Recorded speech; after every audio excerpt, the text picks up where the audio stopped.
En fait, Papacito, il se contredit sur pas mal de points, notamment il fait l'apologie du Moyen-Âge alors que derrière lui, tu vois une Kalachnikov accrochée au mur.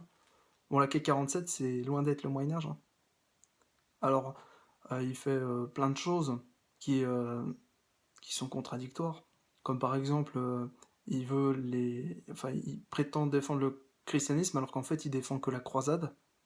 C'est typique du christianisme catholique romain, en fait, c'est-à-dire le christianisme dévoyé qui nous est brandi en Europe, en Occident. C'est le christianisme KKK, tu vois, sauf que le KKK c'était défendu par les protestants, mais les protestants étant issus des catholiques, les premiers protestants étaient catholiques, comme Martin Luther et puis Jean Calvin. Voilà, c'est un fait. Et c'était pas des petits catholiques, hein, c'était un abbé, quand même, je crois, Martin Luther.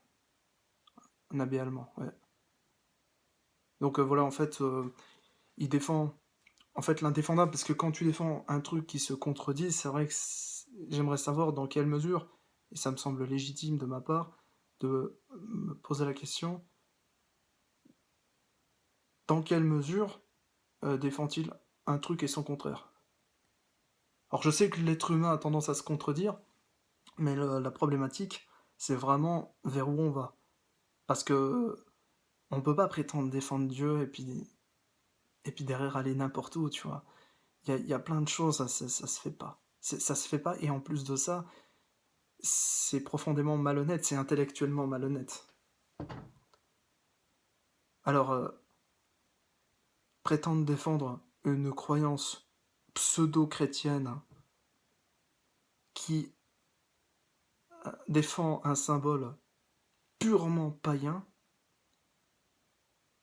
comme la croix n'est que païenne.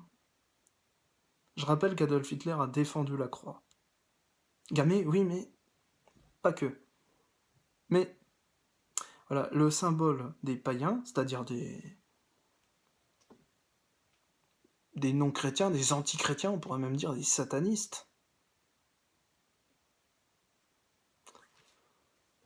ça n'est pas associable avec le reste. Alors, bien sûr, on peut créer des religions, on peut jouer les hérétiques et créer des religions, ça n'a aucun sens. On peut prétendre à une vérité, puis finalement défendre un truc et son contraire. Alors dans ce cas-là, dites-moi quelles sont vos limites, c'est pareil, hein.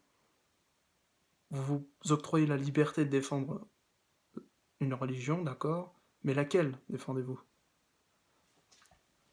Et donc du coup, on retombe sur les principes des égarés, des hérétiques, des idolâtres. Enfin, tout ça, ça me laisse froid, quoi. Et la première chose à faire, c'est de prier. Alors du coup, en fait, prier le bon Dieu, bien sûr. Et le truc, c'est que on peut pas vouloir la haine et se contenter de ça, et en plus de ça, ne pas être traqué par YouTube. C'est assez étrange, quand même. Ce deux poids, deux mesures, tu fais. On dirait que les cathos, c'est des Charlie Hebdo. Et que, en fait, là, quand ça touche l'islam, c'est très bien, mais dans l'autre sens, c'est pas bien. Alors, je veux bien que les religions aient chacune leur vérité, et puis qu'il n'y ait pas finalement de nouvel ordre mondial œcuménique, mais alors, dans ce cas-là, chacun sa religion et Dieu chez soi. Dieu chez tous. N'allons pas dans les églises, les synagogues et les mosquées, quoi. Pratiquons chez nous comme le faisaient nos ancêtres, nos nobles ancêtres. Pratiquons la religion à l'ancienne. Et chez nous, donc du coup, bah oui. Parce que sitôt qu'on a des bâtiments, ça fait très païen finalement, t'as des bâtiments, d'accord? Ça va dans un sens. C'est la religion qui a évolué. Comment faisaient les premiers musulmans pour aller prier? Est-ce qu'ils avaient des mosquées? Non. Est-ce que les premiers chrétiens avaient des églises? Non.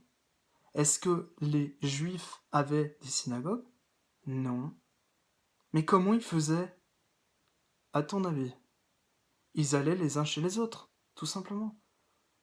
Il n'y avait pas d'enseigne genre oui, ici, ceci est une mosquée, ceci est une synagogue, ceci est un temple bouddhiste. Non. Bon, je me suis égaré avec les bouddhistes quand même, parce que je les connais pas. Euh, non, non, mais sérieusement, en fait,